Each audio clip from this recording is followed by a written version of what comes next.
What's up, guys? I'm Legit Eagle, and you are watching my top 7 hand trap list. I'm going to be using Tier Maker to rank all of these hand traps from S tier to D tier. Let's just get straight into it. Remember to like and subscribe, it really helps the channel, and I would really appreciate it since I do put time and effort into this.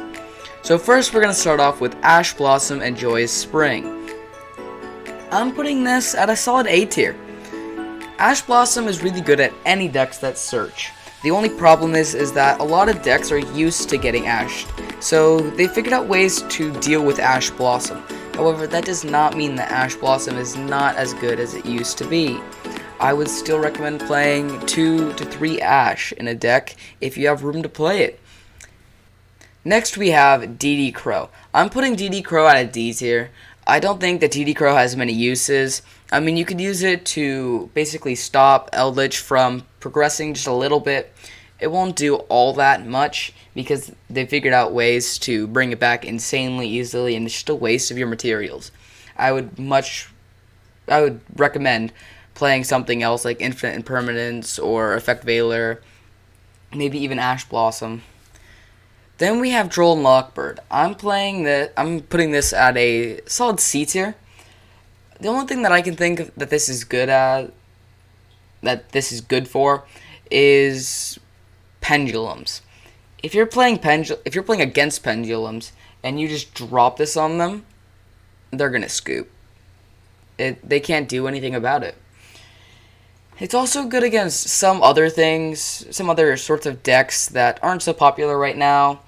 Basically, any deck that draws a lot from the top of the deck, you could just slam this down and they're gonna scoop. Then we have Effect Veiler. I'm putting this right behind Ash Blossom. It's basically a better version of Ghost Ogre. You can use this in pretty much any deck. I would recommend using this if you have room for it, of course. It can just negate anything. It doesn't send it to the graveyard either. It just negates it, which is awesome. And then we have Ghost Ogre and Snow Rabbit. I think that Effect Veiler is better than Ghost Ogre and Snow Rabbit in every single way possible, except for the fact that Ghost Ogre can stop Dragoon from hitting the field. I think that's the main reason why I would end up playing Ghost Ogre instead of Effect Veiler, but I think that's really the only thing that Ghost Ogre does better than Effect Veiler. And then we have Infinite Impermanence. I'm putting this as an S tier. I would argue that this is the best hand trap of this format. It can stop everything that these hand traps can't stop, mainly because it's a trap, and it also negates and doesn't destroy. But it can also negate any spell or trap cards in the same column, or row? No, column. Yeah, column. And that's helpful, I guess, if your opponent isn't thinking about what they're doing. But that's why I think Infinite Impermanence is the best hand trap. It's like an Effect Veiler, except better. Then we have Nibiru. I'm putting this right behind Infinite Impermanence. Nibiru is really good if your opponent's not prepared for it. If your opponent summons the 5 monsters and you Nibiru them, they're done. However, a lot of decks are prepared for Nibiru. So if the deck is prepared for Nibiru, you're just going to Nibiru them, give them a super powerful monster, and then they're going to continue comboing off.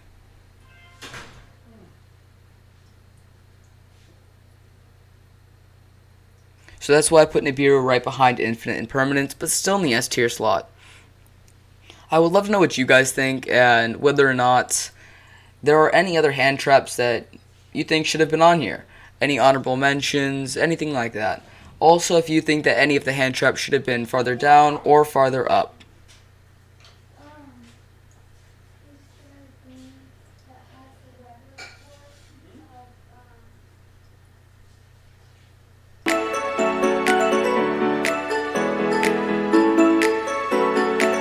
Also, make sure to like and subscribe. That's how you help support my channel, and that's also how you tell me if you like the content that I'm producing. So I'll see you next time.